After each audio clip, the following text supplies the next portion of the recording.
Stanley came to a set of two open... This was not the correct way to the meeting room, and Stanley knew it perfectly well. Perhaps he wanted to stop by the employee lounge first, just to admire it. Ah, yes, truly a room worth admiring. But eager to get back to business, Stanley took the first open door on his left. Stanley was so bad at following directions, it's incredible he wasn't fired years ago. Look, Stanley, I think perhaps we've gotten off on the wrong foot here. I'm not your enemy, really, I'm not. I realize that investing your trust in someone else can be difficult, but the fact is that the story has been about nothing but you all this time. There's someone you've been neglecting, Stanley. Someone you've forgotten about. Please, stop trying to make every decision by yourself. Now, I'm not asking for me, I'm asking for her. This is it, Stanley. Your chance to redeem yourself. To put your work aside. To let her back into your life. That's her, Stanley. 1 minute 60. I think that was faster than I got earlier, so hopefully I don't softlock this time. And hopefully I get double Z again. Because that was amazing. Hold on, sweetie. Sorry to keep you waiting. I'm just pulling the bread out of the oven. Alright. Okay, there we go. Here we go. Alright, now, I want you to come in and tell me all about your day. Gotcha! Oh, come on. Did you actually think you had a loving wife who'd want to commit their life to you? I'm trying to make a point here, Stanley. I'm trying to get you to see something. Come inside. Let me show you what's really going on here. This is a very sad story about the death of a man named Stanley. Stanley is quite a boring fellow. He has a job that demands nothing of him, and every button that he pushes is a reminder of the inconsequential nature of his existence. Look at him there, pushing buttons, doing exactly what he's told to do. Now he's pushing a button. Now he's eating lunch. Now he's going home. Now he's coming back to work. One might even feel sorry for him, except that he's chosen this life.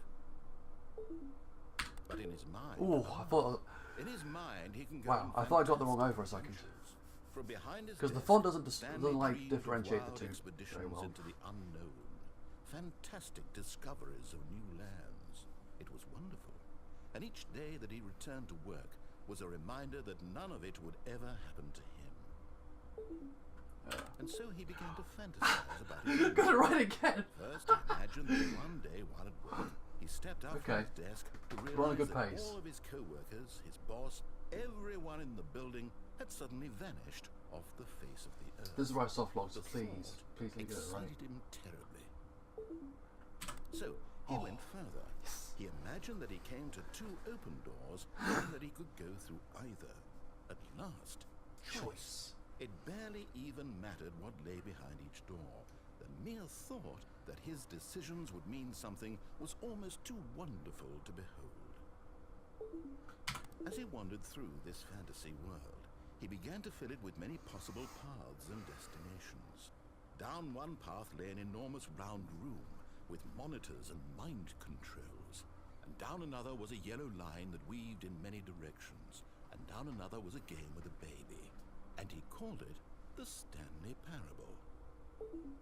It was We've got 3 ends in a row, what the fuck? And so in his head, he relived it again, and then again, and again, over and over, wishing beyond hope that it would never end, that he might always feel this free. Surely there's an answer down some new path, mustn't there be? Perhaps if he played just one more time. But there is no answer. That was slow. How could there possibly be? In reality, pressed Y all instead he's of T. doing is pushing the same buttons he always has. Nothing has changed. The longer he spends here, the more invested he gets, the more he forgets which life is the real one.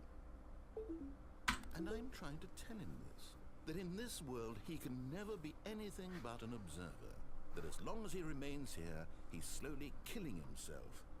But he won't listen to me. He won't stop. Here, watch this. Stanley, the next time the screen asks you to push a button, do not do it. You see?